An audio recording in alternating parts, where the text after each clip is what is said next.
एका पुढील कथा छोटीशी शेतकरी बाबा कृषी पाठीची उभी राहून लक्षी अवघे पहा बक्षीस एकट्या घडल्या समाधीस्थान होऊन लागले म्हणजे त्या परिणाचे पडले माहिती कोणाचे गावी भक्ताची आला दृष्टांत कोणी शेतकरी बाबा येऊन स्वप्नात वृक्ष मुळे वाढले अजूनात समाधी इतकेच जातात भगवनिया गाव मंडळी समाधीस्थानी गेली परिसमाधी अतुटी परिसर नव्हती कुठली स्वप्न कथा थोडी वाटेल सगळ्यांची तरी अनुभवी वृत्तजन म्हणती खरी राखी स्वप्न प्रचिती स्वप्न सत्यजन कारण नसे येते असं स्वप्नाची महती विशेष पुण्याच्या कराला निश्चितीमध्ये अन्य मंडळी गेली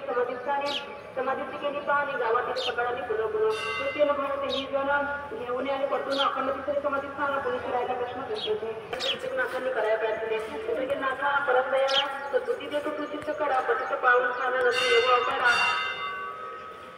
येतो अवकाळ आमची विधान आपण सांगा कोणाला उद्या दिवशी त्याची पोराला सुखशांत फिरण्याला आता मात्र गुन्ह्याला गाव सारा तेच प्रसंग मोठा कठीण समाजात शिक्षाची बद्दल स्वप्न असायची पण ते दिवशी अखंड समाजाचा काय करायला प्रयत्न नको करे प्रत्येकी नाथा समाजांसाठी त्याला गेले बाबा कोणी का अकडविले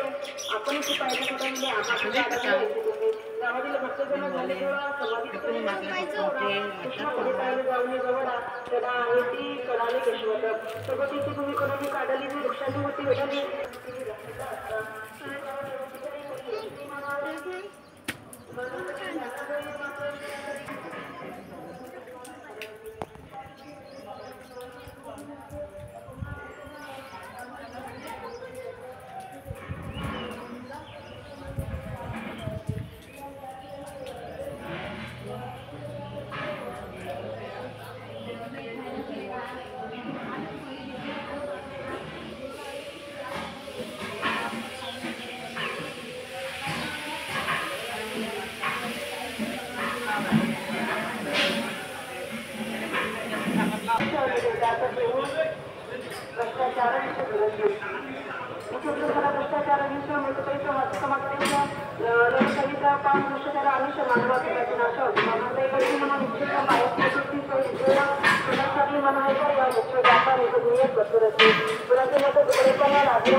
कार्यक्रम पावलं ज्ञानी त्यांना गावी बरोबरीने कथासंग जायचं प्रिय बाबा घेऊन शाश्वत सुखाचं जीवनी उन्मत व्हावे आपण सारे निमित्त मात्र आपणच करीत स्वची पात्र कल्याणकारी दिव्य ज्ञान गंगा वाय सर्वत्र पाणीकरता परम पवित्र जीव होणे साधन मार्गी प्रगती साधका करू लागे ईश्वरनाथचा प्रतिपोषण सत्कार्य करीत यापासून सदैव उभासाठी गरजेची गावसेवाची व शिक्षण कपाती सुरक्षित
Lalu